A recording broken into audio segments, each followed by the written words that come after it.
Baik, kami dari kelompok 1, di sini kami ingin mempresentasikan mengenai tugas akhir kami,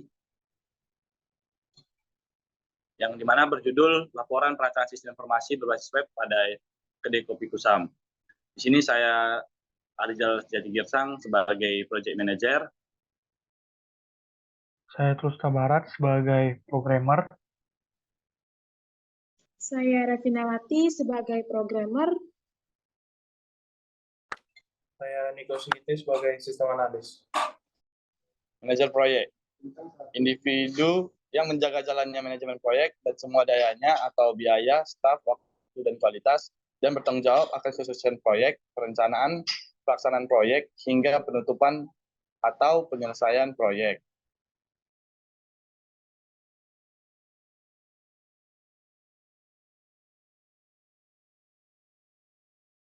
Lalu di bagian programmer membangun atau mengembangkan software, terutama pada tahap construction, melakukan coding dengan bahasa pemrograman yang ditentukan dan mengimplementasikan requirement dan desain proses bisnis ke komputer dengan menggunakan algoritma atau localhost bahasa pemrograman tertentu. Lalu dalam web design, perancang layout secara visual dengan menyalurkan ide-ide kreativitas elemen yang ada di website, memberi warna, memilih jenis huruf, menempatkan gaya, dan melakukan validasi untuk memastikan bahwa kode-kode HTML yang digunakan sudah benar. Lalu sistem analis bertugas untuk menganalisis sistem termasuk permasalahan yang terjadi beserta memecahkannya dan ketentuan penggunaan. Sistem analis harus ahli tidak hanya tentang teknologi komputer, tetapi juga tentang bisnis. Sistem analis merupakan perencanaan program yang akan dibuat oleh programmer. Sistem analis bertanggung jawab atas sistem secara keseluruhan. Latar belakang perkembangan teknologi yang semakin tinggi pada era zaman modern ini menyebabkan arus informasi semakin tidak terkendali. Peranan teknologi informasi telah sangat berdampak terhadap dunia bisnis. Penggunaan teknologi informasi pada suatu bisnis atau perusahaan dapat membantu menyelesaikan suatu pekerjaan lebih efisien, cepat, dan akurat. Peranan teknologi informasi terhadap suatu perusahaan sangat membantu dalam hal persediaan stok bahan baku. Persediaan stok bahan baku memiliki peranan penting yang perlu diperhatikan karena persediaan mempengaruhi proses untuk memenuhi kebutuhan pelanggan. Perusahaan harus memiliki laporan yang lebih akurat terkait jumlah pesanan dan kapan waktu pemesanan dilakukan. Dengan keputusan dan pembuatan laporan dalam pemesanan bahan baku yang akurat, maka mengurangi terjadinya kekurangan bahan baku ataupun kelebihan bahan baku yang dapat mengakibatkan kerugian. Hal tersebut juga berlaku di Kedai Kusam. Kedai Kopi Kusam merupakan sebuah UKM dengan konsep coffee shop yang berlokasi di Jalan Setiabudi, Medan. Yang memiliki visi-visi dari Kedai Kopi Kusam sendiri ialah gimana caranya mempertahankan industri, meningkatkan traffic penjualan dengan cara mengikuti apa yang sedang tren di kalangan anak muda dalam bentuk variasi minuman yang sedang ramai digemari serta mengupdate tempat agar lebih nyaman ketika dikunjungi. Berdasarkan hasil wawancara dengan observasi yang dilakukan dengan pemilik Kedai Kusam, yang dilakukan dengan pemilik Kedai Kopi Kusam, terdapat permasalahan yang terjadi pada sistem yang berjalan, yaitu pencatatan stok bahan baku yang masih dicatat secara manual pada buku atau pencatatan buku yang besar. Hal ini mengakibatkan kurangnya akurasi terhadap stok bahan baku dan bahan baku sering kehabisan. Lalu proses monitoring kegiatan produksi tidak efektif karena masih dilakukan secara manual melalui pembukuan saja, dan pencatatan laporan juga masih dicatat secara manual sehingga membutuhkan waktu lama dan pencatatan dan pencarian data memerlukan waktu yang lama. Oleh karena itu, Kedai Kusam membutuhkan sistem informasi untuk menangani masalah tersebut dalam pengelolaan produksi kopi dengan membantu sistem informasi dalam produksi kedai kopi tersebut yang dapat mempermudah dalam mengelola data produksi kopi, mengatur persediaan penjualan kopi, dan pencatatan laporan secara efektif dan efisien. Dalam tujuan penelitian, Yaitu satu, membantu kedai kopi bekerja lebih mudah dan efisien. Yang kedua, kuantitas stok barang dan jumlah orderan lebih akurat. Yang ketiga, memberikan informasi data yang akurat dan terpercaya tentang pendapatan dan pengeluaran. Yang keempat, mengurangi human error. Lalu, bagian ketiga yaitu manfaat, memudahkan bagi pemilik kedai kopi untuk melakukan perhitungan terhadap data transaksi dan laporan. Yang kedua, mempermudah bagi pemilik untuk mengecek stok bahan baku tanpa ada human error. Yang ketiga, mempermudah dan meminimalisir penggunaan kertas dalam pemesanan yang dilakukan. Yang keempat, itu rumusan masalah. Yang pertama, ketidaksediaan beberapa pesanan customer yang menyebabkan customer kecewa dan penilaian yang kurang baik terhadap kedai kopi. Yang kedua, pencatatan stok bahan baku yang masih dicatat secara manual sehingga mengakibatkan ketidakakuran data. Yang ketiga, pemesanan masih dilakukan secara manual menggunakan kertas, di mana bisa menjadi kesalahan dalam pemesanan. Baik, bagian selanjutnya dilanjutkan oleh teman saya, itu Revena. Yang pertama, ada perancangan sistem di mana kami menganalisis sistem yang lama. Yang pertama, waiters menyerahkan daftar menu kepada customer. Lalu, customer meminta waiters untuk menulis pesanan mereka. Waiters membaca seluruh pesanan customer untuk mengkonfirmasi pesanan sudah benar. Lalu, waiters memberikan pesanan ke barista, namun orderan akan berada dalam antrian. Barista mengkonfirmasi pesanan. Jika orderan ternyata habis, maka waitress wajib menyampaikan ke customer atau dalam hal ini membutuhkan waktu yang lama untuk menyampaikan kepada customer bahwa orderan mereka tidak tersedia, yang tentunya akan memberikan rasa kecewa. Yang keenam, jika semua sudah terkonfirmasi, maka pesanan akan dibuat setelah semua pesanan telah selesai. Waitress akan mengantarkan pesanan tersebut kepada customer. Setelah selesai, customer akan membayar pesanannya, dan yang terakhir, pesanan tersebut akan dicatat sebagai laporan. Lalu, sistem baru yang kelompok kami usulkan adalah seperti berikut. Dalam hal stok barang masih dilakukan dengan manual, dengan ini kami mengusulkan menggunakan sistem barcode agar tidak terjadi kesilapan tentang kelebihan atau kekurangan stok barang. Jadinya, setiap bahan akan di-scan terlebih dahulu dan dimasukkan datanya ke dalam database agar akurat. Jika stok diperkirakan akan habis dalam beberapa hari ke depan, maka baiknya pemesanan sudah dilakukan pada hari-hari sebelumnya. Untuk meminimalisir penggunaan kertas untuk mencatat orderan, maka orderan tersebut akan dicatat dalam sistem milik kedai kopi Kusam melalui gadget yang tentunya dilakukan oleh 11 waiters. Jadi customer tidak perlu mengakses sistem tersebut, jadi hanya ada kertas bill saja. Yang ketiga, dalam hal ketidaksediaan pesanan dapat tertera apakah pesanan tersebut masih ada atau tidak. Jadi pegawai akan sudah tahu dan tidak usah kembali lagi untuk mengkonfirmasi apakah pesanan masih ada atau tidak. Penggunaan sistem untuk order ini juga meminimalisir kerugian yang terjadi. Dalam pembuatan laporan, setiap pendapatan atau pengeluaran akan dimasukkan ke sistem sehingga data yang dimasukkan tidak ada kesalahan. Selanjutnya ada DFD atau data flow diagram. Data flow diagram tersendiri terdiri atas 3 level, yaitu level 0, level 1, level 2, dan juga level 3. Untuk level 0 sendiri, di sini terdiri atas 6 atribut, yaitu dapur, pegawai, kasir, customer, pemilik kode kopi, dan distributor. Selanjutnya, untuk DFD level 1 sudah tertera diagramnya pada laporan kami berikut ini. Selanjutnya.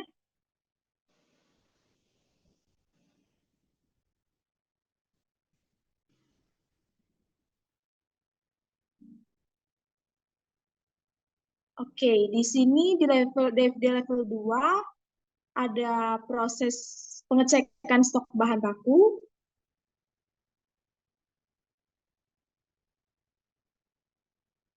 Untuk DFD level 2 proses 2 ada proses pemesanan.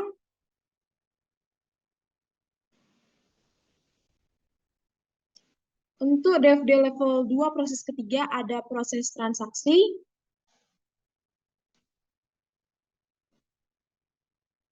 Dan yang terakhir untuk DFD level kedua, proses keempat ada pembuatan laporan.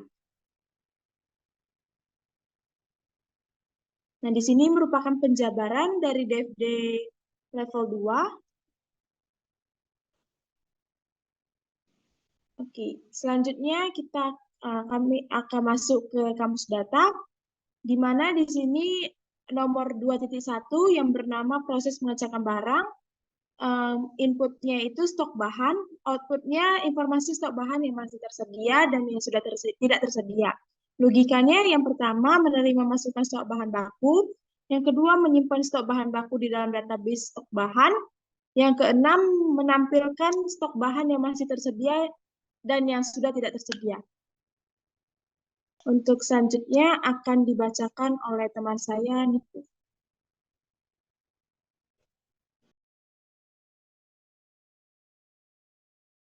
Dalam kamus data nomor 3.1 ada nama bukti pembayaran, deskripsi, proses menampilkan atau melakukan pembayaran yang sudah dipesan. Dalam input ada harga makanan yang dipesan. Dalam output ada bukti pembayaran berupa kertas dan logikanya. 1. Menerima data pesanan yang customer pesan. 2. Menghitung total pesanan. 3. Menampilkan harga total dari pesanan dan memberikan bukti pembayaran. Yang dalam nomor 4.2 ada pembuatan laporan. Deskripsinya adalah menampilkan laporan-laporan terkait penjualan, stok barang, pengeluaran, dan pemasukan. Berikutnya adalah ada data bahan baku, harga, untung dan kerugian, pemasukan dan pengeluaran. Outputnya ada informasi tentang penjualan, stok, untung dan kerugian, pemasukan dan pengeluaran. Logikanya menerima laporan tentang kedai kopi. Yang kedua ada menghitung untung dan rugi. Yang ketiga menampilkan semua laporan tentang kedai kopi. Sini bisa kita lihat entity relationship-nya.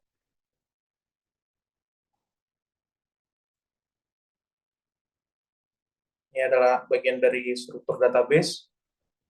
Ada beberapa tabel, yaitu tabel user, tabel transaksi, tabel pelanggan, tabel order, tabel menu, tabel meja, tabel level, tabel kategori, tabel detail order, dan di sini ada bagian dari activity diagramnya, yang dimulai dari pegawai sampai owner, sequence diagram, use case diagram, dan ini adalah rancangan input dan outputnya. Ini adalah halaman input pemesanannya dan halaman output pemesanannya.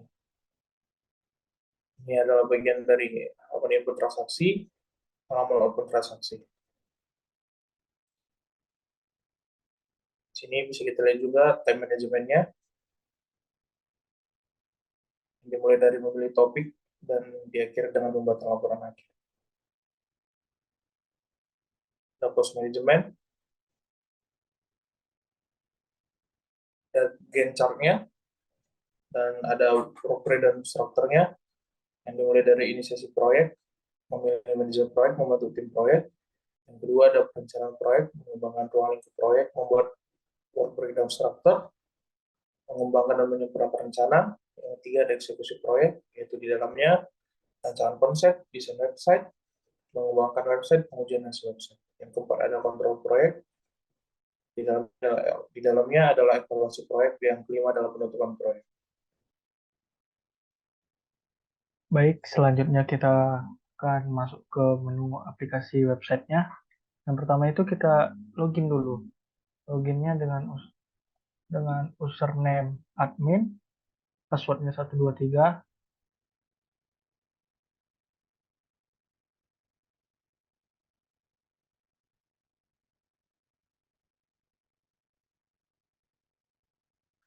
Baru kita masuk ke menu utama dari admin. Di sini ada data-data. Siapa-siapa saja yang bisa mengakses website ini. Yang pertama ada data waiter, data kasir, data owner, data pelanggan. Dan di sini total jumlah jumlah yang bisa mengakses. Yang kita masuk ke menu sebelah kiri, yang pertama itu ada beranda, ya ini tampilannya. Yang kedua ada entry referensi. Di sini kita bisa mengedit dan menghapus jumlah stok dari menunya. dan bisa menambahkan datanya di sini. Misalnya kita mau menambahkan data, misalnya kita buat di sini es lemon tea, lemon tea.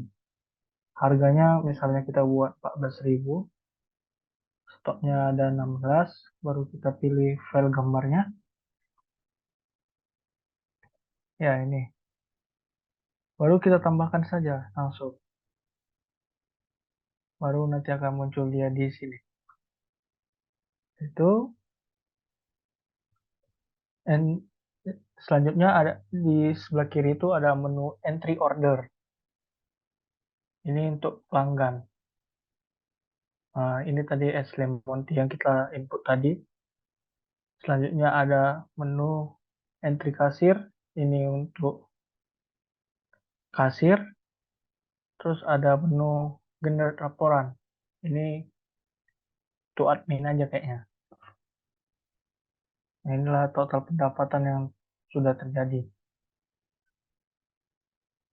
Selanjutnya kita akan login pelanggan. Selanjutnya kita mau masuk ke menu pelanggan. Kita klik create new akun. Baru kita masukkan nama penggunanya, nama pelanggannya misalnya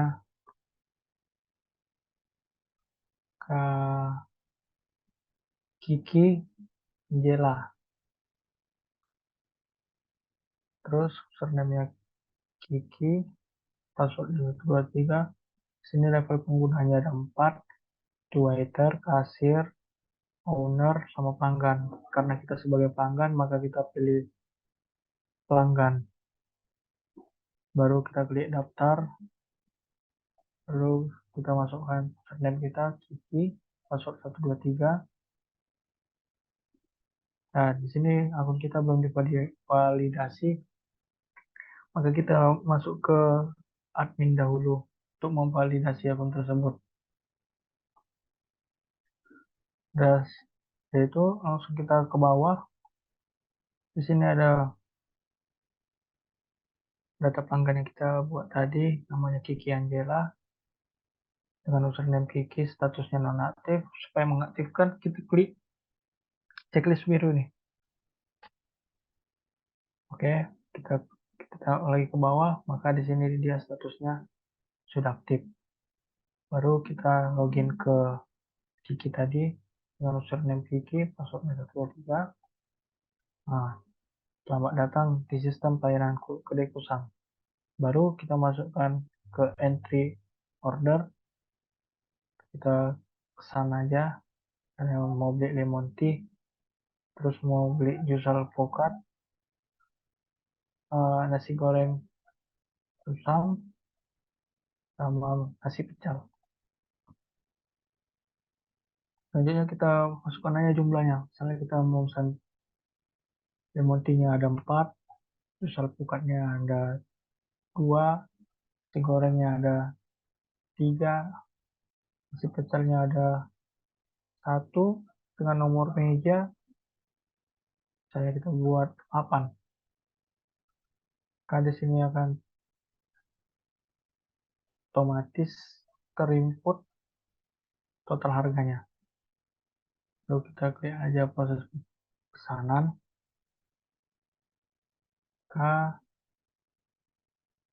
Ini dia menu yang kita pesan tadi. Ada lemon tea, jus alpukat, nasi goreng kusam, dan nasi pecel. Selanjutnya kita masuk ke menu kasir. Di sini kami buat dengan username Fitri, passwordnya 123.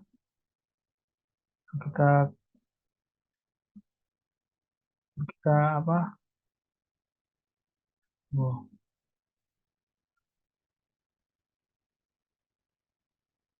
Baru kita masuk ke entry transaksi. Baru kita lihat tadi di sini ada yang belum bayar. Pertama itu ada meja nomor 13 yang pesan itu Arni. Total harganya 35.000. Yang kedua itu ada nomor meja 8, yang memesan itu Kiki Angela. Total harganya itu 122.000. Maka yang kita lakukan selanjutnya memproses pemesanan Kiki Angela tadi. Begitu klik di sini transaksi, baru di sini ini bentuk transaksi pembayaran dari si Kiki. Di sini dia inilah totalnya 122.000 rupiah. Maka misalnya kita buat pembayarannya itu uangnya itu 150.000, kita klik di sini, baru nanti akan dikurangi 150.000 dikurangi 122.000, maka hasilnya 28.000. Baru kita klik lagi transaksinya selesai. Kalau transaksinya mau diselesaikan, ya untuk kita mencetak struk, maka kita pilih menu cetak, maka otomatis dia akan membuat struknya. Ini dia rinciannya. Oke. Baru untuk menghapus, misalnya menghilangkan transaksi, kita bisa klik hapus. Maka transaksi yang tadi hilang. Lalu kita buat laporannya sini, ya nggak bisa diklik. Sekian dari saya lanjutkan ke teman saya lagi, Niko Fajar. Pada bab 5 ada kesimpulan. Kesimpulan yang dihasilkan dari serangkaian dan pengujian yang dilakukan perancangan sistem informasi kedai kopi perusahaan berbasis web di atas dapat disimpulkan. Dari hasil pengujian sistem informasi kedai kopi perusahaan berbasis web ini, dihasilkan sebuah aplikasi yang dapat meningkatkan penjualan dan minat beli konsumen dan melakukan pembelian menu-menu yang ada di kedai kopi perusahaan. Pembuatan sistem informasi ini akan membuat konsumen dapat melakukan pemesanan secara langsung tanpa menunggu lama seperti waiters datang untuk melakukan pemesanan, dan pelanggan juga langsung tahu jika ada menu yang sudah habis. Pengujian dari pembuatan sistem informasi kedai kopi perusahaan berbasis web ini menggunakan beberapa orang untuk melakukan testing.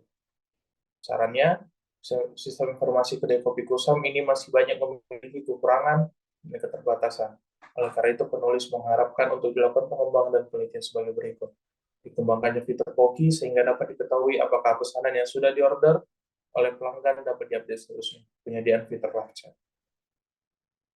Baik, sekian dari presentasi tugas kami. Jika ada yang kata yang salah, mohon dimaafkan. Sekian dan terima kasih.